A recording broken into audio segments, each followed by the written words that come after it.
لقد كان لكم في رسول الله اسوة حسنة صدق اللہ العظیم۔ ہما قسم کی حمد و ثنا اس اللہ وحدہ لا شریک کی ذات اقدس والا سے، اور اس کے بعد ان گنت لا تعداد درود و سلام آقا جو جہاں جناب محمد الرسول اللہ صلی اللہ علیہ وآلہ وسلم کی ذات اقدس والا سے، اور اس کے بعد رحمتوں کا نزول ہو، برکات کا نزول ہو صحابہ کرام پر، تابعین پر، تبع تابعین پر، محدثین پر، فقہاء کرام پر، خطباء اعظام پر، علماء کرام پر، جن کی بدولت یہ کامل دین ہم تک پہنچا۔ دوستو، بزرگوں، ساتھیوں اور پردے کے اندر بیٹھ کر کے سماعت کرنے والی میری اسلامی روحانی ماں اور بہنوں، جیسا کہ آپ احباب کو معلوم ہے کہ ربیع الاول کا مہینہ جاری و ساری ہے، اور اس مہینے کے اندر ہمارے معاشرے کے اندر ایک دن جو ہے اس کو جوش و خروش کے ساتھ منایا جاتا ہے۔ معاشرے کے اندر یہ بات عام ہے کہ 12 ربیع الاول کو اللہ کے نبی صلی اللہ علیہ وسلم کی پیدائش ہوئی۔ اگر تاریخ کا مطالعہ کیا جائے، تاریخ سے قبل احادیث کا مطالعہ کیا جائے، تو کسی ایک بھی روایات کے اندر یہ روایت نہیں ملتی۔ جو صحیح روایات ہیں ان کو اگر چھوڑ بھی دیا جائے، ضعیف اور کمزور روایات کو بھی اگر جانچا جائے، پڑتال کی جائے، اللہ کے نبی صلی اللہ علیہ وسلم کے تقریباً 2.5 لاکھ کے قریب صحابہ کرام تھے۔ کسی ایک صحابی سے بھی اللہ کے نبی صلی اللہ علیہ وسلم کی یہ تاریخ پیدائش جو 12 ربیع الاول کی ہے یہ ثابت نہیں۔ اب اس کے بعد تاریخ کا مطالعہ کیجئے، جب صحابہ کرام کے دور کے اندر ایک پوری صدی گزر جانے کے بعد کسی کو یہ نہ معلوم ہو سکا کہ اللہ کے نبی صلی اللہ علیہ وسلم کی پیدائش کا کون سا دن ہے، تو پھر تاریخ دان جو ہیں اور ماہر فلکیات جو ہیں، انہوں نے اپنے علم کے مطابق جو ہے اللہ کے نبی صلی اللہ علیہ وسلم کے صحابی قیس بن مخرمہ رضی اللہ تعالیٰ عنہ، وہ فرماتے ہیں میں اور اللہ کے نبی صلی اللہ علیہ وسلم عام الفیل، جس سال ہاتھیوں والا واقعہ پیش آیا اس سال جو ہے میری پیدائش ہوئی ہے، اور میری اور اللہ کے نبی صلی اللہ علیہ وسلم ہم دونوں ہم عمر ہیں۔ تو یہ ہاتھیوں کا واقعہ اللہ رب العالمین نے قرآن مجید کے اندر سورۃ الفیل اسی واقعہ کے نام سے پوری سورت نازل کی ہے۔ تمہارے فلکیات مصر کے ایک بہت بڑے پروفیسر ہے، انہوں نے اس سارے واقعات کی جانچ پڑتال کی اور ساری تاریخ کو پیچھے لے کر کے گئے۔ اپنی پوری ریسرچ کرنے کے بعد انہوں نے اپنی کتاب کے اندر لکھا ہے کہ اللہ کے نبی صلی اللہ علیہ وسلم کی تاریخ پیدائش جو ہے 8 ربیع الاول ہے۔ آگے چلیے، امام احمد رضا خان بریلوی، انہوں نے ایک اپنا تحقیقی رسالہ جو ہے وہ شائع کروایا، ابھی بھی لائبریریوں کے اندر موجود ہے۔ اپنی پوری تحقیق کے ساتھ اپنی نگرانی کے اندر وہ رسالہ جو ہے پبلش کروایا، اور اس رسالے کا مطالعہ کیا جائے تو انہوں نے بھی اللہ کے نبی صلی اللہ علیہ وسلم کی تاریخ پیدائش 8 ربیع الاول بیان کی ہے۔ اور اگر امام ابو حنیفہ رحمہ اللہ کی بات کی جائے تو انہوں نے فتاوی رضویہ کے اندر ان کا فتویٰ موجود ہے، انہوں نے اللہ کے نبی صلی اللہ علیہ وسلم کی تاریخ پیدائش بھی 8 ربیع الاول بیان کی ہے۔ پیر عبد القادر جیلانی رحمہ اللہ، انہوں نے اپنی کتاب دنیا الطالبین کے اندر اللہ کے نبی صلی اللہ علیہ وسلم کی تاریخ پیدائش کو درج کیا، انہوں نے ربیع الاول کا مہینہ ہی ختم کر دیا۔ انہوں نے کہا اللہ کے نبی صلی اللہ علیہ وسلم کی پیدائش جو ہے 10 محرم الحرام کو ہوئی۔ یعنی یہ سارے اختلافات، لمبے چوڑے اختلافات، اللہ کے نبی صلی اللہ علیہ وسلم کی پیدائش کے دن کو اللہ رب العالمین نے مخفی رکھا، اس کی کئی وجوہات ہو سکتی ہیں۔ اب ہمارے معاشرے کے اندر اس دن جو ہے 12 ربیع الاول کے اس دن اللہ کے نبی صلی اللہ علیہ وسلم کی وفات تو ثابت ہے کہ اللہ کے نبی صلی اللہ علیہ وسلم کی وفات 12 ربیع الاول کے دن ہوئی ہے۔ ابتدا کے اندر اللہ کے نبی صلی اللہ علیہ وسلم کی سیرت اور آخر کے اندر اللہ کے نبی صلی اللہ علیہ وسلم کے وفات کے متعلق چند باتیں آپ احباب کے سامنے رکھوں گا۔ اللہ کے نبی صلی اللہ علیہ وسلم کی پیدائش سے قبل یہ بعض تاریخ دان اور سیرت نگاروں نے لکھا ہے کہ اللہ کے نبی صلی اللہ علیہ وسلم کی والد کی وفات کے بارے کے اندر 3 قول مروی ہیں کہ اللہ کے نبی صلی اللہ علیہ وسلم کے والد عبداللہ جو تھے، جب اللہ کے نبی صلی اللہ علیہ وسلم اپنی والدہ کی گود کے اندر تھے اس وقت انہوں نے وفات پائی ہے۔ ایک تاریخ دان لکھا ہے کہ اللہ کے نبی صلی اللہ علیہ وسلم کے والد کی انتقال اس وقت ہوا جب اللہ کے نبی صلی اللہ علیہ وسلم دودھ پی رہے تھے، یعنی اس عمر کو تھے، 2 سال کے۔ لیکن معتبر بات جو راجح بات یہ ہے، اس کے دلائل کتاب و سنت سے ثابت بھی ہے کہ اللہ کے نبی صلی اللہ علیہ وسلم کے والد کا انتقال اللہ کے نبی صلی اللہ علیہ وسلم پیدائش سے قبل ہی ہو گیا تھا۔ اس کی دلیل سورۃ الضحیٰ کے اندر اللہ رب العالمین نے فرمایا الم یجدک یتیما فآویٰ، ہم نے آپ کو یتیم پیدا کیا ہے۔ اس لیے اللہ کے نبی صلی اللہ علیہ وسلم کی وفات سے پیدائش سے قبل ہی اللہ کے نبی صلی اللہ علیہ وسلم کے والد کا انتقال ہو گیا۔ 6 ماہ کے بعد پیدائش ہوتی ہے، اللہ کے نبی صلی اللہ علیہ وسلم دنیا کے اندر آتے ہیں، ماں کے ساتھ محبت اخوت والا رشتہ قائم ہے۔ شروع کے اندر بچہ یتیم ہو گیا، ماں نے دیکھ بھال کی، اللہ کے نبی صلی اللہ علیہ وسلم کی عمر جو ہے 6 سال ہوئی تو سیدہ آمنہ رضی اللہ تعالیٰ عنہ انہوں نے اللہ کے نبی صلی اللہ علیہ وسلم کے دادا عبد المطلب سے اجازت طلب کی کہ میں اپنے بیٹے کو اپنے والدین کے گھر جو ہے لے جانا چاہتی ہوں، آپ مجھے اجازت دے دیجئے۔ انہوں نے اجازت لی اور اپنے والدین کے گھر جو ہے وہ ملانے کے لیے لے جاتی ہیں۔ واپسی پر مقام ابوا پر پہنچتے ہیں، 6 سال کی عمر ہے اللہ کے نبی صلی اللہ علیہ وسلم کی۔ مقام ابوا پر اللہ کے نبی صلی اللہ علیہ وسلم کی والدہ کی طبیعت خراب ہوئی اور مقام ابوا پر ان کا بھی انتقال ہو گیا۔ اب 6 سال کی عمر ہے، باپ 6 ماہ قبل پیدائش سے وفات پا چکے ہیں، 6 سال کی عمر ہے، والدہ کا بھی انتقال ہو گیا، اور اس وقت اللہ کے نبی صلی اللہ علیہ وسلم کے ساتھ اللہ کے نبی صلی اللہ علیہ وسلم کی غم خسار والدہ جو تھی اس کا انتقال ہوا، اور ان کی لونڈی ام ایمن جو ہے وہ اللہ کے نبی صلی اللہ علیہ وسلم کو لے کر کے مکہ کے اندر آتی ہیں۔ اب کفالت کا ذمہ اللہ کے نبی صلی اللہ علیہ وسلم کے دادا عبد المطلب نے لیا۔ جب اللہ کے نبی صلی اللہ علیہ وسلم کی عمر 8 سال ہوئی تو دادا بھی انتقال کر گئے۔ اب اللہ کے نبی صلی اللہ علیہ وسلم باپ کے بعد والدہ کا سہارا، والدہ کے سہارے کے بعد دادا کا سہارا، جب اللہ رب العالمین نے ان کو بھی اپنے پاس بلا لیا تو پھر اللہ رب العالمین نے اللہ کے نبی صلی اللہ علیہ وسلم کی کفالت جو ہے وہ اللہ کے نبی صلی اللہ علیہ وسلم کے چچا ابو طالب نے کی۔ انہوں نے اللہ کے نبی صلی اللہ علیہ وسلم کی کفالت کی، ہر میدان کے اندر ان کا ساتھ دیا۔ مشرکین مکہ کے خلاف جو بھی کوئی بات کرتا ابو طالب نے اللہ کے نبی صلی اللہ علیہ وسلم کا ہمیشہ ساتھ دیا۔ یہی وجہ تھی کہ ابو طالب کا آخری وقت ہے، قریب المرگ ہے، اللہ کے نبی صلی اللہ علیہ وسلم کہتے رہے اے چچا تو میرے کان کے اندر کلمہ پڑھ لے، اللہ رب العالمین سے قیامت والے دن میں سفارش کروں گا اور اللہ رب العالمین تجھے معاف کر دیں گے، لیکن انہوں نے کلمہ نہیں پڑھا اور اسی حالت کے اندر وفات پا گئی۔ تو اللہ کے نبی صلی اللہ علیہ وسلم جب 40 برس کی عمر کو پہنچتے ہیں، اس سے قبل لوگوں کے اندر یہ عام ہو چکا تھا، لوگ نبوت ملنے سے پہلے ہی اللہ کے نبی صلی اللہ علیہ وسلم کو صادق اور امین لقب سے پکارنا شروع ہو گئے۔ لوگ اللہ کے نبی صلی اللہ علیہ وسلم کے پاس اپنی ایمانتیں رکھا کرتے تھے، اور 40 برس کی عمر ہوئی تو اللہ کے نبی صلی اللہ علیہ وسلم کو نبوت ملتی ہے۔ جب اللہ کے نبی صلی اللہ علیہ وسلم کی 25 سالہ عمر ہے، نبوت سے قبل اللہ کے نبی صلی اللہ علیہ وسلم تجارت کرنا شروع کرتے ہیں تو ایک خاتون جس کا نام سیدہ خدیجہ رضی اللہ تعالیٰ عنہا ہے، یہ مکے کی بہت بڑی تاجر ہے، اور انہوں نے اللہ کے نبی صلی اللہ علیہ وسلم سے کہا کہ آپ میرا یہ سارا سامان سیل کر دیں، تاجر بن کر کے تجارت کریں، اگر نفع ہوا تو میں آپ کو بھی آپ کا حصہ دوں گی۔ تو اللہ کے نبی صلی اللہ علیہ وسلم نے رضامندی ظاہر کی تو سیدہ خدیجہ رضی اللہ تعالیٰ عنہا نے اپنے ایک غلام کو اللہ کے نبی صلی اللہ علیہ وسلم کے ساتھ بھیجا کہ آپ نے نظر رکھنی ہے کہ اللہ کے نبی صلی اللہ علیہ وسلم میرے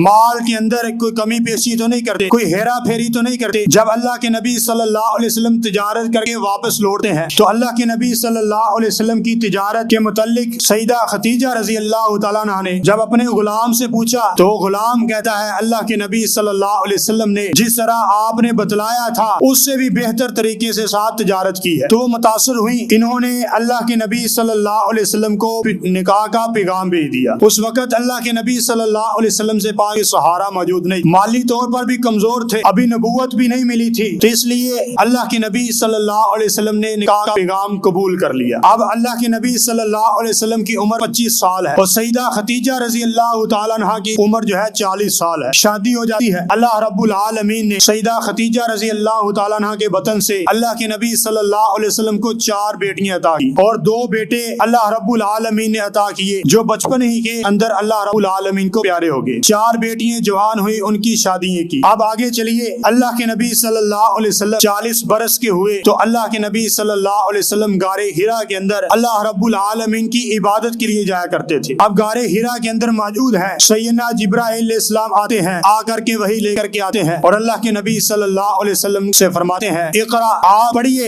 اللہ کے نبی صلی اللہ علیہ وسلم نے فرمایا ما انا بقاری، میں پڑھنے والا نہیں، نہ میں پڑھا لکھا ہوں، مجھے نہیں پڑھنا آتا۔ تو سیدنا جبرائیل علیہ السلام نے پھر فرمایا اقرا، آپ پڑھیے۔ اللہ کے نبی صلی اللہ علیہ وسلم نے پھر یہی فرمایا ما انا بقاری، میں پڑھا لکھا نہیں ہوں، میں پڑھنا لکھنا جانتا نہیں ہوں، میں کس طرح پڑھ لوں؟ تو سیدنا جبرائیل علیہ السلام نے اپنے سینے کے ساتھ لگایا اور تیسری مرتبہ فرمایا اقرا بسم ربک الذی خلق، پڑھیے اپنے رب کے نام سے جس نے آپ کو پیدا کیا ہے۔ اللہ رب العالمین نے پہلی وحی سورۃ العلق کی ابتدائی 5 آیتیں جو ہے نازل کی اور اللہ کے نبی صلی اللہ علیہ وسلم پر وحی کا وہ خوف جو ہیبت تھی وہ طاری ہو چکی تھی اور وہ دوڑے دوڑے اللہ کے نبی صلی اللہ علیہ وسلم اپنے گھر کے اندر آتے ہیں اور سیدہ خدیجہ رضی اللہ تعالیٰ عنہ سے فرماتے ہیں اے خدیجہ مجھے ڈر لگ رہا ہے، مجھے سردی لگ رہی ہے، کپا رہے ہیں۔ اللہ کے نبی صلی اللہ علیہ وسلم کے اوپر سیدہ خدیجہ رضی اللہ تعالیٰ عنہ نے ایک موٹی چادر جو ہے وہ ان کے اوپر اوڑھ دی اور پھر اللہ رب العالمین نے دوسری وحی نازل کی یا ایھا المدثر قم فانذر، اے چادر کو اوڑھنے والے کھڑا ہو جا، لوگوں کو اللہ رب العالمین سے ڈرانا شروع کر دے۔ نبوت مل گئی۔ جب سیدہ خدیجہ رضی اللہ تعالیٰ عنہ نے یہ حالت دیکھی تو اللہ کے نبی صلی اللہ علیہ وسلم نے فرمایا اے خدیجہ مجھے افسوس اور محسوس ہو رہا ہے جیسے میں آج ختم ہو جاؤں۔ تو سیدہ خدیجہ رضی اللہ تعالیٰ عنہ نے اس وقت تاریخی کلمات کہے تھے اے اللہ کے نبی جی آپ کو اللہ رب العالمین ضائع نہیں کریں گے، آپ تو لوگوں کے کام آنے والے ہیں، آپ صلہ رحمی کرنے والے ہیں، مہمانوں کی مہمان نوازی کرنے والے ہیں، اللہ رب العالمین آپ کو کبھی ضائع نہیں کریں گے۔ اور اللہ کے نبی صلی اللہ علیہ وسلم کو نبوت ملتی ہے جب لوگوں کے سامنے توحید کی دعوت پیش کی،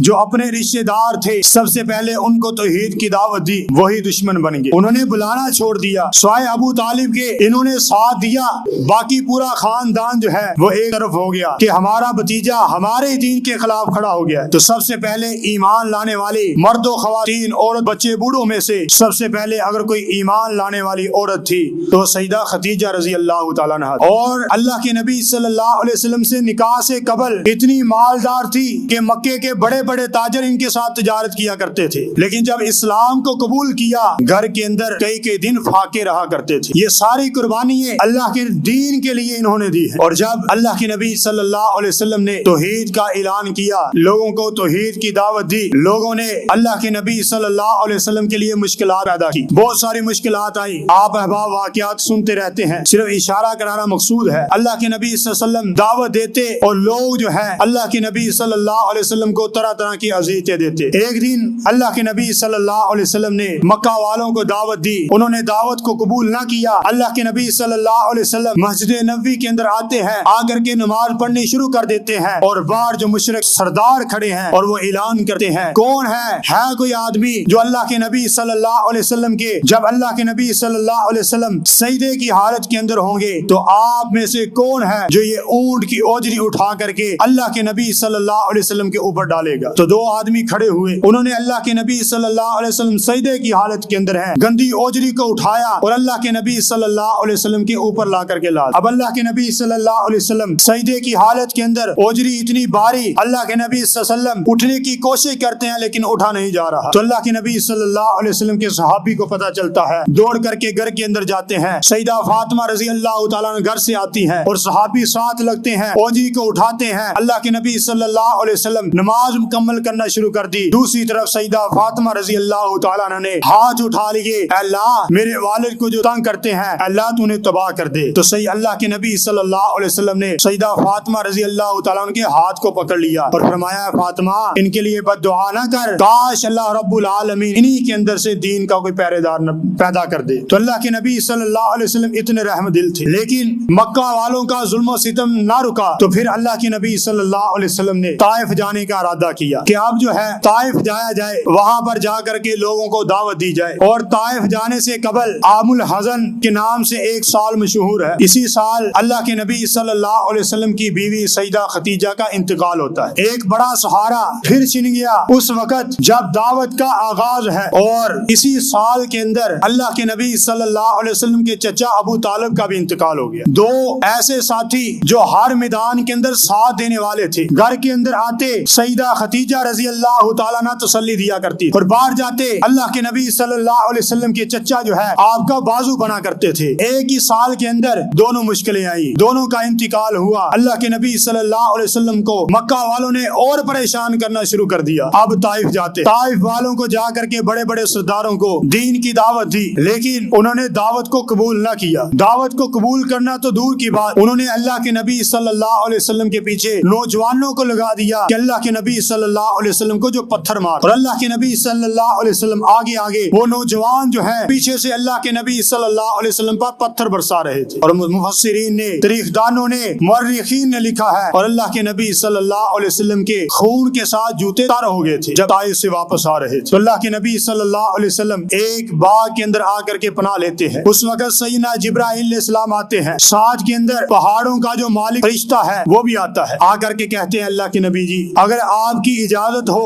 دو پہاڑوں کے درمیان طائف وادی ہے، اگر آپ کی اجازت ہو تو ہم ان کو دو پہاڑوں کے درمیان رکھ کے کچل دیتے ہیں جنہوں نے آپ پر ظلم و زیادتی کی ہے۔ تو اللہ کے نبی صلی اللہ علیہ وسلم نے فرمایا کہ نہیں، مجھے امید ہے اللہ رب العالمین اسی قبیلے سے دین کے دائی پیدا کریں گے۔ اور اللہ کے نبی صلی اللہ علیہ وسلم نے اس حالت کے اندر بھی ان کے لیے بد دعا نہیں کی۔ اللہ کے نبی صلی اللہ علیہ وسلم اتنے رحم دل تھے، لیکن اس کے باوجود مکہ والوں نے اللہ کے نبی صلی اللہ علیہ وسلم کا مکہ کے اندر رہنا دشوار کر دیا۔ اب اللہ کے نبی صلی اللہ علیہ وسلم کو ہجرت کا حکم آ گیا کہ اللہ کے نبی جی اب مکہ کے اندر آپ کو لوگ اذیتیں بہت دیتے ہیں، آپ ہجرت کر کے مدینہ کے اندر چلے جائیے۔ اللہ کے نبی صلی اللہ علیہ وسلم سیدنا ابو بکر صدیق رضی اللہ تعالیٰ عنہ کے پاس جاتے ہیں اور جا کر کے کہتے ہیں اے ابو بکر، اللہ رب العالمین کی طرف سے حکم آیا ہے ہجرت کر کے مدینہ کی طرف جانا ہے۔ تو ابو بکر رضی اللہ تعالیٰ عنہ وہ تو پہلے اللہ کے نبی صلی اللہ علیہ وسلم کو کئی دفعہ کہہ چکے تھے اللہ کے نبی جی مکہ والوں نے ظلم و ستم کی انتہا کر دی ہے، ہمیں ہجرت کر کے مدینہ کے اندر جانا چاہیے۔ اللہ رب العالمین کا حکم آیا، اللہ رب العالمین نے اللہ کے نبی صلی اللہ علیہ وسلم کے ساتھی ابو بکر کو بنایا اور اب یہ دونوں جو ہے مدینہ کی طرف سفر کرنا شروع کر دیتے ہیں۔ رات کے اندھیرے کے اندر نکلتے ہیں، مکہ والوں کو خبر ہوتی ہے کہ اللہ کے نبی صلی اللہ علیہ وسلم ہجرت کر کے مدینہ جا رہے ہیں۔ مکہ والوں نے انعام رکھنے شروع کر دیے، جو اللہ کے نبی صلی اللہ علیہ وسلم کو پکڑ کر کے لائے گا اس کو 100 اونٹ دیا جائے گا۔ اب لوگوں نے پیچھے اپنے گھوڑوں کو درانا شروع کر دیا، کئی قافلے اللہ کے نبی صلی اللہ علیہ وسلم کو ڈھونڈنے کے لیے گئے، پیروں کے نشانات کا پیچھا کرتے کرتے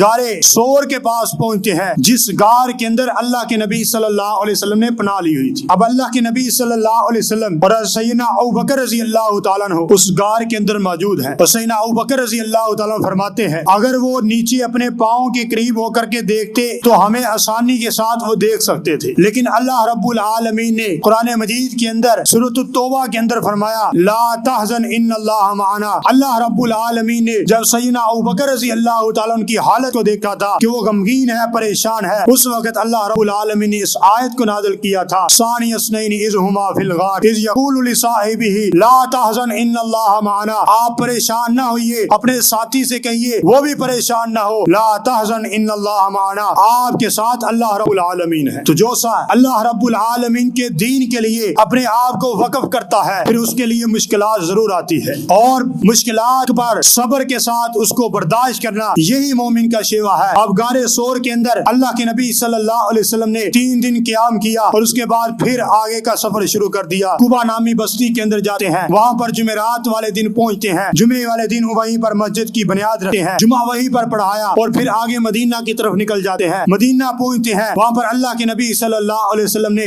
جو صحابہ اکرام اللہ کے نبی صلی اللہ علیہ وسلم سے پیچھے آئے ان کو اور مدینہ کے جو انصار صحابہ تھے ان کے آپس کے اندر بھائی چارہ قائم کر دیا، اور صحابہ اکرام نے وہاں پر بھائی چارے کی مثالیں قائم کی ہے۔ ایک صحابی کے بارے کے اندر آتا ہے کہ اس کی 2 بیویاں تھی، انہوں نے اپنی ایک بیوی کو طلاق دی اور اپنے مسلمان بھائی جس کے ساتھ اللہ کے نبی صلی اللہ علیہ وسلم نے اس کو بھائی بنایا تھا اسے کہا کہ آپ میری اس بیوی سے نکاح کر لو، اور اپنے گھر کا آدھا حصہ اپنے بھائی کو دیا۔ پھر صحابہ اکرام نے مثالیں قائم کی اور اللہ کے نبی صلی اللہ علیہ وسلم نے مدینہ کے اندر دین کی نشر و اشاعت کی۔ ایک وقت آیا مدینہ کے اندر مسلمانوں کی حکمرانی آئی، مدینہ مسلمانوں کے زیر دستے بازو ہو گیا، اور اس وقت اللہ کے نبی صلی اللہ علیہ وسلم نے دل کے اندر یہی خواہش تھی کہ مکہ کے اندر جایا جائے، وہاں پر خانہ کعبہ ہے، اللہ رب العالمین نے وہاں پر میری پیدائش ہوئی، آبائی گاؤں شہر وہ ہے، اللہ کے نبی صلی اللہ علیہ وسلم کی یہی خواہش تھی کہ مکہ کے اندر جایا جائے۔ اب مسلمانوں کی درمیان کے اندر کئی جنگیں ہوئیں، فتح مکہ کا موقع آیا، اللہ کے نبی صلی اللہ علیہ وسلم نے لشکر کو لیا اور مکہ کو چاروں طرف سے گھیر لیا۔ اب اللہ کے نبی صلی اللہ علیہ وسلم نے صحابہ سے فرمایا میرے صحابہ اب جو ہے جو کوئی اپنے گھر کے اندر داخل ہو جائے آپ نے اس کو نہیں پکڑنا، اس کے ساتھ لڑائی نہیں کرنی۔ جو خانہ کعبہ کے اندر داخل ہو جائے آپ نے اس کے ساتھ بھی لڑائی نہیں کرنی، اور جو ابو سفیان رضی اللہ تعالیٰ عنہ کے گھر کے اندر داخل ہو جائے آپ نے اس کو بھی پکڑنا نہیں ہے، وہ بھی پناہ کے اندر آ گیا۔ اب جو گھروں کے اندر داخل ہو گئے وہ تو بچ گئے، باقی اللہ کے نبی صلی اللہ علیہ وسلم نے ان کے ساتھ جہاد کیا۔ جنہوں نے اپنے آپ کو اللہ کے نبی صلی اللہ علیہ وسلم کے حوالے کر دیا ان کو اللہ کے نبی صلی اللہ علیہ وسلم نے چھوڑ دیا، اور باقی جو مزاحمت کرتے تھے صحابہ اکرام نے ان کے ساتھ جہاد کیا اور ان کو قتل کر دیا۔ اب مکہ کے اندر مسلمانوں کی حکومت آئی۔ اب سارے وہ جو لوگ اللہ کے نبی صلی اللہ علیہ وسلم کا ظلم و زیادتی کیا کرتے تھے، صحابہ اکرام کو مکہ کے اندر رہنا دشوار کیا ہوا تھا، اب وہ مجرم بن کے اللہ کے نبی صلی اللہ علیہ وسلم کے سامنے کھڑے ہیں۔ اب پھر اللہ کے نبی صلی اللہ علیہ وسلم نے سوال کیا کہ بتاؤ آج تمہارے ساتھ کیا کیا جائے؟ تو مکہ والوں نے کہا کہ ہم نے آپ کو شفیق پایا ہے، ہر وقت ہم نے آپ کو رحم کرنے والا پایا ہے، تو ہمیں یہی امید ہے کہ آپ ہمیں معاف کر دیں گے۔ تو اللہ کے نبی صلی اللہ علیہ وسلم نے فرمایا آج میں بھی وہی الفاظ دہراتا ہوں جو میرے بھائی یوسف علیہ السلام نے دہرائے تھے، لا تثریب علیکم اليوم، آج کے دن تجھ پر کوئی ملامت نہیں، اللہ کے نبی صلی اللہ علیہ وسلم نے آپ کو معاف کر دیا ہے۔ اب مکہ کے اندر مسلمانوں کی حکومت آ گئی، مسلمانوں نے کئی علاقے فتح کیے، اور اللہ کے نبی صلی اللہ علیہ وسلم نے حج کیا۔ حج کا موقع ہے، اللہ کے نبی صلی اللہ علیہ وسلم نے اپنا آخری خطبہ دیا جسے خطبہ حجۃ الوداع کہا جاتا ہے۔ اس کے اندر اللہ کے نبی صلی اللہ علیہ وسلم نے صحابہ اکرام سے کئی باتیں کی، ان میں سے ایک بات یہ بھی تھی اور گواہی لی اللہ کے نبی صلی اللہ علیہ وسلم نے، اے میرے صحابہ بتلاؤ میں نے آپ تک دین پہنچایا ہے کہ نہیں؟ تو صحابہ اکرام نے بھیا کا آواز ہو کر کے کہا اللہ کے نبی جی آپ نے ہمارے تک دین مکمل پہنچا دیا ہے۔ اس وقت اللہ رب العالمین نے سورۃ المائدہ کی اس آیت کو نازل کیا، الیوم اکملت لکم دینکم واتممت علیکم نعمتی ورضیت لکم الاسلام دینا، آج کے دن اللہ رب العالمین نے آپ پر دین اسلام کو مکمل کر دیا ہے، اللہ رب العالمین نے اپنی رضات آپ کو دے دی ہے، آج کے دن آپ پر دین جو ہے وہ مکمل ہو گیا ہے۔ آپ صحابہ اکرام چند صحابہ اکرام خوش ہونا شروع ہو گئے کہ آج کے دن جو ہے دین مکمل ہو گیا، پورا دین ہمیں مل گیا۔ تو سیدنا ابوبکر رضی اللہ تعالیٰ عنہ رونا شروع ہو گئے، تو صحابہ اکرام نے عرض کی ابوبکر آج ہم پر دین مکمل ہوا ہے، خوشی کا دن ہے، جس دین کے لیے ہم نے اتنی قربانیاں دی، ہم نے اپنے بچوں کو یتیم کروایا، آج وہی دین ہم پر مکمل ہو چکا ہے، ابوبکر تم کیوں رو رہے ہو؟ تو ابوبکر رضی اللہ تعالیٰ عنہ فرمانے لگے جو مجھے بات سمجھ آ رہی ہے وہ آپ کو نہیں آ رہی، جب دین مکمل ہو جائے پھر اللہ کے نبی جو ہے دنیا کے اندر نہیں رہا کرتے۔ مجھے یہ لگتا ہے کہ اللہ کے نبی صلی اللہ علیہ وسلم کی وفات کا وقت قریب آ چکا ہے۔ اللہ کے نبی صلی اللہ علیہ وسلم حج کر کے واپس آتے ہیں، جنت بقیع کے قبرستان کے اندر ایک جنازہ پڑھنے کے لیے جاتے ہیں، وہاں پہ واپسی پر اللہ کے نبی صلی اللہ علیہ وسلم کے سر کے اندر شدید قسم کا درد شروع ہو جاتا ہے، اور مورخین نے لکھا ہے اللہ کے نبی صلی اللہ علیہ وسلم کا سر اتنا گرم ہو گیا کہ اگر اوپر پٹی رکھی جائے اس سے بھی محسوس کیا جا سکتا تھا کہ اللہ کے نبی صلی اللہ علیہ وسلم کو اتنا تیز بخار ہے، اور اللہ کے نبی صلی اللہ علیہ وسلم کی یہ بیماری والی حالت جو ہے یہ تقریباً 14 سے 15 دن رہی۔ اسی حالت کے اندر اور سیدنا جب اللہ کے نبی صلی اللہ علیہ وسلم نماز پڑھانے نہیں آتے تھے، آخری 3 دن جو ہے اللہ کے نبی صلی اللہ علیہ وسلم نماز پڑھانے کے لیے نہیں آئے، صحابہ اکرام اور پریشان ہوئے۔ اللہ کے نبی صلی اللہ علیہ وسلم نے فرمایا عائشہ اپنے باب ابو بکر کو کہو مرو ابا بکر فلیصلی بالناس، کہ ابو بکر رضی اللہ تعالیٰ عنہ اللہ کے نبی صلی اللہ علیہ وسلم کے صحابہ کو نماز پڑھائیں۔ سیدہ عائشہ رضی اللہ تعالیٰ عنہ کہنے لگی اللہ کے نبی جی میرے والد کی حالت کا کو آپ کو پتا ہے، کتنے نرم مزاج ہیں، جب یہ خبر سنیں گے کہ اللہ کے نبی صلی اللہ علیہ وسلم نماز پڑھانے کے لیے بھی مسجد کے اندر نہیں آ رہے تو میرے والد آپ کے مصلی پر کھڑے ہو کر کے نماز نہیں پڑھا سکیں گے، آپ عمر کو کہہ دیجئے۔ تو اللہ کے نبی صلی اللہ علیہ وسلم نے پھر فرمایا مرو ابا بکر فلیصلی بالناس، ابو بکر کو حکم دیجئے کہ وہ لوگوں کو نماز پڑھائیں۔ تیسری دفعہ جب کہا تو پیغام سیدنا ابو بکر رضی اللہ تعالیٰ عنہ تک پہنچا، اور اللہ کے نبی صلی اللہ علیہ وسلم کی زندگی کے اندر سیدنا ابو بکر رضی اللہ تعالیٰ عنہ نے 17 نمازیں جو ہیں اللہ کے نبی صلی اللہ علیہ وسلم کی زندگی کے اندر سیدنا ابو بکر رضی اللہ تعالیٰ عنہ نے پڑھائی ہیں، اور اللہ کے نبی صلی اللہ علیہ وسلم کی بیماری شدت اختیار کر گئی۔ ایک دن اللہ کے نبی صلی اللہ علیہ وسلم 2 صحابہ کے کندھوں کے اوپر سہارا لے کر کے، مورخین نے لکھا ہے کہ اللہ کے نبی صلی اللہ علیہ وسلم کے پاؤں جو ہے زمین کے اوپر گھسٹتے آ رہے، اس حالت کے اندر اللہ کے نبی صلی اللہ علیہ وسلم مسجد کے اندر آتے ہیں اور صحابہ کو دیکھ کر کے خوش ہوتے ہیں، فرماتے ہیں جس مقصد کے لیے اللہ رب العالمین نے مجھے بھیجا تھا آج اللہ کی توفیق کے ساتھ وہ مقصد پورا ہو چکا ہے۔ صحابہ اکرام دین پر عمل کرنے والے بن چکے ہیں، مسجد صحابہ اکرام سے بری ہوئی تھی، اللہ کے نبی صلی اللہ علیہ وسلم خوش ہوئے، اور آخری دن ہے اللہ کے نبی صلی اللہ علیہ وسلم سیدہ عائشہ رضی اللہ تعالیٰ عنہ کے گھر کے اندر موجود ہے. اللہ کے نبی صلی اللہ علیہ وسلم سیدہ عائشہ رضی اللہ تعالیٰ عنہ کی گود کے اندر لیٹے ہوئے ہیں. اللہ کے نبی صلی اللہ علیہ وسلم نے فرمایا عائشہ مجھے ایسا لگتا ہے کہ آج میرا آخری دن ہو تو مجھے میری بیٹی سیدہ فاطمہ سے ملا دے. پیغام بھیجا گیا. سیدہ فاطمہ رضی اللہ تعالیٰ عنہ آ گئی. آ کر کے دیکھا بابا کی حالت اتنی خراب ہے. زارو کتار رونا شروع کر دیا. اللہ کے نبی صلی اللہ علیہ وسلم نے اپنی بیٹی سیدہ فاطمہ رضی اللہ تعالیٰ عنہ کو بلایا. بلا کر کے کہا کان کے اندر دو باتیں کی. پہلی بات کی تو سیدہ فاطمہ رضی اللہ تعالیٰ عنہ ہنسنا شروع ہو گئی. دوسری بات کی سیدہ فاطمہ رونا شروع ہو گئی. تو جب اللہ کے نبی صلی اللہ علیہ وسلم کی وفات ہو گئی تو سیدہ عائشہ رضی اللہ تعالیٰ عنہ نے سوال کیا فاطمہ یہ تو بتلاؤ جب اللہ کے نبی صلی اللہ علیہ وسلم کی وفات ہونے والی تھی آپ کے کان کے اندر اللہ کے نبی صلی اللہ علیہ وسلم نے جب بات کی تو آپ ایک دفعہ مسکرائی تھی دوسری دفعہ روئی تھی. اس کی وجہ کیا تھی؟ تو فرماتی ہیں پہلی دفعہ جب میں روئی تھی اس وقت اللہ کے نبی صلی اللہ علیہ وسلم نے فرمایا تھا اے فاطمہ میرا آج آخری دن ہے میں آج دنیا سے رخصت ہو جاؤں گا. آج کے بعد آپ کا بابا دنیا کے اندر نہیں رہے گا. اے فاطمہ یہ میں بات اللہ کے نبی صلی اللہ علیہ وسلم نے مجھے کی میں رونا شروع ہو گئی. دوسری بات اللہ کے نبی صلی اللہ علیہ وسلم نے مجھ سے کی. اللہ کے نبی صلی اللہ علیہ وسلم نے فرمایا اے فاطمہ کل قیامت کے دن جن لوگوں سے میری پہلی ملاقات ہوگی ان میں سے تم بھی ایک ہے. سب سے پہلے ملاقات اللہ رب العالمین میری تیرے ساتھ کروائیں گے. تو میں اس بات سے خوش ہو گئی. تو صحیح اللہ کے نبی صلی اللہ علیہ وسلم 12 ربیع الاول کا دن ہے اور اللہ کے نبی صلی اللہ علیہ وسلم کی وفات ہو جاتی ہے. اب اللہ کے نبی صلی اللہ علیہ وسلم کی صحابہ کی حالت دیکھیے. سیدنا عمر رضی اللہ تعالیٰ عنہ کو جب یہ پتا چلتا ہے کہ اللہ کے نبی صلی اللہ علیہ وسلم کی وفات ہو گئی تو مسجد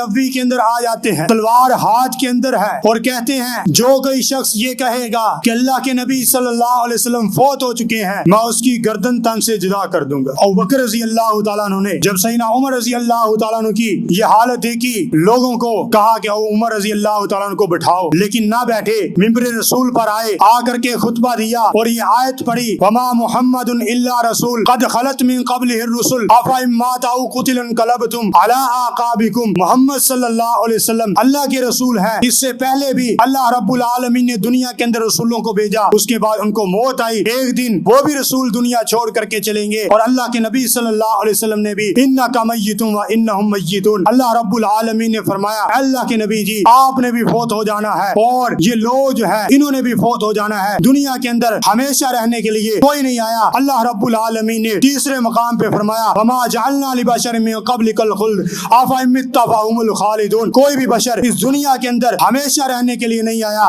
اللہ کے نبی صلی اللہ علیہ وسلم کی وفات کے متعلق ہمارے معاشرے کے اندر دو نظریے پائے جاتے ہیں. پہلا نظریہ یہ ہے کہ اللہ کے نبی صلی اللہ علیہ وسلم نے دنیا کی زندگی چھوڑی ہے برزخ کی زندگی کے اندر چلے گئے ہیں لیکن دنیاوی زندگی بسر کر رہے ہیں. دوسرا نظریہ ہمارے معاشرے کے اندر جو پایا جاتا ہے جو راج قول بھی ہے کہ اللہ کے نبی صلی اللہ علیہ وسلم اپنی دنیا کی زندگی ختم کر چکے ہیں اب برزخ کی زندگی جو ہے اخروی زندگی جو ہے اس کے اندر اللہ رب العالمین وہ زندگی بسر کر رہے ہیں. اور یہی عقیدہ ہے اور یہی درست بات ہے. اللہ کے نبی صلی اللہ علیہ وسلم نے دنیا کو چھوڑ دیا ہے دنیا سے رحلت فرما لی ہے. اب اخروی زندگی برزخ والی جو زندگی ہے اللہ کے نبی صلی اللہ علیہ وسلم وہ اپنی زندگی بسر کر رہے ہیں. آج ہمارے معاشرے کے اندر یہ دن جو ہے 12 ربیع الاول کا اس دن کو اس طرح منایا جاتا ہے کہ اس دن اللہ کے نبی صلی اللہ علیہ وسلم کی پیدائش ہوئی ہے. میں نے ابتدا کے اندر وضاحت کے ساتھ آپ احباب کے سامنے رکھا ہے کہ اللہ کے نبی صلی اللہ علیہ وسلم کی تاریخ پیدائش صحیح سند تو ہے ہی نہیں. احادیث کی کسی ایک روایت کے اندر بھی اللہ کے نبی صلی اللہ علیہ وسلم کی پیدائش کا تذکرہ نہیں ہے. مورخین نے لکھا ہے کسی نے 9 ربیع الاول کسی نے 8 ربیع الاول کسی نے 17 ربیع الاول کسی نے 13 ربیع الاول اور طاہر القادری نے اپنی کتاب عید میلاد النبی کے اندر اس کتاب کے اندر انہوں نے لکھا ہے کہ اللہ کے نبی صلی اللہ علیہ وسلم کی پیدائش بھی 12 ربیع الاول کو ہوئی اللہ کے نبی صلی اللہ علیہ وسلم کی وفات بھی 12 ربیع الاول کو ہوئی. لیکن راجی اگر بات کو دیکھا جائے تاریخ کا مطالعہ کیا جائے مارے فلکیات کو دیکھا جائے سائنس کو ٹنڈولا جائے تو یہی بات سمجھ کے اندر آتی ہے اللہ کے نبی صلی اللہ علیہ وسلم کی پیدائش کا دن 9 ربیع الاول ہے. اور اگر یہ بات مان لی جائے کہ 12 ربیع الاول کو اللہ کے نبی صلی اللہ علیہ وسلم کی پیدائش ہوئی اب جس دن اللہ کے نبی صلی اللہ علیہ وسلم کی پیدائش ہوئی ہے اسی دن اللہ کے نبی صلی اللہ علیہ وسلم کی وفات ہے. اگر میں آپ سے سوال کروں ہم میں سے کسی کا عزیز فوت ہو جائے مثال کے طور پر ہمارا سکا باپ فوت ہو جائے 12 تاریخ کو فوت ہو اگلے سال 12 تاریخ کی اس کی پیدائش بھی 12 کی ہو آپ بتلائیے اگلے سال جب 12 تاریخ آئے گی آپ خوشی منائیں گے یا غم کریں گے؟ حقیقی بات ہے فطرتی بات ہے کہ غم جو ہے خوشی پر غالب ہوگا. کیوں؟ وہ شخص دنیا سے جا چکا ہے. اگر یہ بعد تسلیم کر لی جائے۔ 12 ربیع الاول کو اللہ کے نبی صلی اللہ علیہ وسلم پیدائش ہے تو وفات بھی اسی دن ہے۔ پھر آگے چلیے، اس عید میلاد النبی کا آغاز کہاں سے ہوتا ہے؟ وقت کم ہے۔ اللہ کے نبی صلی اللہ علیہ وسلم کی زندگی 63 سال ہے۔ اللہ کے نبی صلی اللہ علیہ وسلم نے اپنی پوری زندگی کے اندر ایک دفعہ بھی یہ عید نہیں منائی۔ بعد کے اندر سیدنا ابوبکر رضی اللہ تعالیٰ عنہ کی عمر دیکھیے 63 سال ہے، یہ دن 63 مرتبہ آیا۔ خلافت کے دور کے اندر یہ دن 2 مرتبہ آیا۔ خلافت کے دور کے اندر 11 ہجری سے لے کر کے 13 ہجری تک سیدنا ابوبکر رضی اللہ تعالیٰ عنہ کی خلافت رہی، 2 مرتبہ یہ دن آیا، نہ خود منایا نہ منانے کا حکم دیا۔ آگے چلیے، سیدنا عمر رضی اللہ تعالیٰ عنہ کی خلافت سن 13 ہجری سے لے کر کے 24 ہجری تک چلتی ہے، 10 سال خلافت کا دور رہا، 10 سال یہ دن آیا، عمر کے اندر 63 مرتبہ یہ دن آیا، نہ خود جشن منایا نہ منانے کا حکم دیا۔ سیدنا عثمان رضی اللہ تعالیٰ عنہ دور دماد ہیں اللہ کے نبی کے، ان کی خلافت کے اندر یہ دن 12 مرتبہ آیا اور ان کی زندگی کے اندر 82 مرتبہ یہ دن آیا، نہ خود عید میلاد النبی کا جشن منایا نہ منانے کا حکم دیا۔ سیدنا علی رضی اللہ تعالیٰ عنہ دماد مصطفیٰ ہے، ان کی خلافت کے اندر 5 مرتبہ دن آیا، ان کی زندگی کے اندر 45 مرتبہ یہ دن آیا، نہ خود منایا نہ منانے کا حکم دیا۔ آگے چلیے، فقہاء کی جماعت کو دیکھیے، امام ابو حنیفہ کی زندگی کے اندر یہ دن 70 مرتبہ آیا، نہ خود منایا نہ منانے کا حکم دیا۔ امام مالک رحمہ اللہ کی زندگی دیکھیے، 70 سال عمر ہے، 70 سال 70 مرتبہ یہ دن آیا، نہ خود منایا نہ منانے کا حکم دیا۔ امام شافعی رحمہ اللہ کی 54 سال زندگی ہے، 54 مرتبہ یہ دن آیا، نہ خود منایا نہ منانے کا حکم دیا۔ امام احمد بن حنبل رحمہ اللہ کی 86 سال عمر ہے، 86 مرتبہ ان کی زندگی کے اندر یہ دن آیا، نہ خود منایا نہ منانے کا حکم دیا۔ محدثین کا 2.5 لاکھ محدثین ہیں، ان کی زندگیوں کے اندر یہ دن آیا، نہ خود منایا نہ منانے کا حکم دیا۔ 1000 سے زائد مفسرین ہیں، ان کی زندگیوں کے اندر یہ دن آیا، نہ خود منایا نہ منانے کا حکم دیا۔ پھر عبد القادر جیلانی رحمۃ اللہ علیہ کی زندگی کے اندر 99 مرتبہ 90 سال کی زندگی ہے، ان کی زندگی کے اندر یہ دن 90 سے زائد سال آیا، نہ خود منایا نہ منانے کا حکم دیا۔ احمد رضا خان بریلوی کی زندگی کے اندر یہ دن 65 مرتبہ آیا، نہ خود منایا نہ منانے کا حکم دیا ہے۔ اس کا آغاز کب ہوا؟ 1932 کے اندر اس کا آغاز ہوتا ہے۔ امام احمد رضا بریلوی، ان کی وفات 1921 کے اندر ہے، ان کی وفات سے 12 سال بعد جو ہے اس جشن کا آغاز کیا جاتا ہے۔ اور 1986 کے اندر ہمارے ملک پاکستان کے اندر ہمارے صدر نے ان ساتھیوں کے ساتھ مل کر کے اس کو عید کا نام دیا گیا ہے۔ اور اللہ کے نبی صلی اللہ علیہ وسلم نے فرمایا تھا، اللہ رب العالمین نے مجھے 2 عیدیں دی ہیں، مجھے اور میری امت کو ان کے دن مقرر ہیں۔ اللہ رب العالمین نے اس کا طریقہ بتلایا ہے، اللہ کے نبی صلی اللہ علیہ وسلم نے عید پڑھنے کا طریقہ بتلایا۔ یہ تیسری عید کدھر سے آئی؟ اگر ہے تو اس کی دلیل کیا ہے؟ اور یہ عید والا دن ہے تو پھر اللہ کے نبی صلی اللہ علیہ وسلم نے نعوذ باللہ یہ کہتے ہیں کہ ہم اللہ کے نبی صلی اللہ علیہ وسلم کو اس بات کا علم نہیں تھا، یہ تیسری عید بھی دین کے اندر موجود تھی۔ اور سیدہ عائشہ رضی اللہ تعالیٰ عنہ فرماتی ہیں، اللہ کے نبی صلی اللہ علیہ وسلم نے فرمایا، من احدث فی امرنا ما لیس منہ فہو رد، جس نے ہمارے دین کے اندر نیا کام ایجاد کیا وہ بدعت ہو سکتی ہے، لیکن اللہ کے نبی صلی اللہ علیہ وسلم کی سنت نہیں ہے، وہ مردود عمل ہے، اسے رد کیا گیا ہے۔ اب دیکھیے، مثال دیتا ہوں، ہمارے اوپر اللہ کے نبی اللہ رب العالمین نے 5 نمازیں فرض کی ہیں، 6 کوئی فرض کرے ہم ماننے کے لیے تیار ہیں؟ کبھی بھی نہیں۔ جس طرح 5 نمازیں ہیں، 6ٹی کی گنجائش نہیں، فجر کی فرض کی 2 سنتے ہیں، 3 کی گنجائش نہیں، مغرب کی 3 فرض کی فجر کی 3 رکھتے ہیں، 4تھی کی گنجائش نہیں، ظہر عصر اور عشاء کی 4 رکھتے ہیں، 5 رکعتوں کی گنجائش نہیں۔ اسی طرح اسلام کے اندر 2 عیدیں ہیں، تیسری عید کی گنجائش نہیں۔ اور اس دن کے اندر دیکھیے، مسلمان اپنے آپ کو مسلمان کہلوانے والے جھنڈیاں لگا کر کے بازار کو سجاتے ہیں اور اللہ کے نبی صلی اللہ علیہ وسلم کے روزے بناتے ہیں، پہاڑیاں بناتے ہیں، خانہ کعبہ کی تصویریں بناتے ہیں، اور 12 ربیع الاول کی جب رات ہوتی ہے، 13 ربیع الاول کا آغاز ہوتا ہے، ہمارے مسلمان اسی پہاڑیوں کو، جن روزوں کو اپنے ہاتھ سے بنایا ہوتا ہے، بچے انہی کو اپنے پاؤں کے ساتھ جو ہے اسے ختم کر رہے ہوتے ہیں۔ یہ اللہ کے نبی صلی اللہ علیہ وسلم کے روزے کے ساتھ بھی مذاق ہے، اور اللہ کے نبی صلی اللہ علیہ وسلم کے خانہ کعبہ جو ہے اس کے ساتھ بھی مذاق ہے کہ ایک دن کے لیے ہم اسے سجائیں، اگلے دن اس کی بے حرمتی کرنی شروع کر دیں۔ اللہ کے نبی صلی اللہ علیہ وسلم سے، صحابہ اکرام سے، محدثین سے، مفسرین سے، فقہاء محدثین سے یہ کوئی دلیل نہیں ملتی۔ 1932 کے اندر اس عید میلاد النبی کا آغاز کیا گیا، جس کے اوپر کوئی دلیل شرعی نہیں ہے کہ اللہ کے نبی صلی اللہ علیہ وسلم سے کنہوں نے منایا ہو۔ اللہ رب العالمین سے دعا ہے کہ اللہ رب العالمین صحیح معنوں کے اندر کتاب و سنت کے مطابق زندگی بسر کرنے کی توفیق عطا فرمائے۔ وما علینا الا البلاغ۔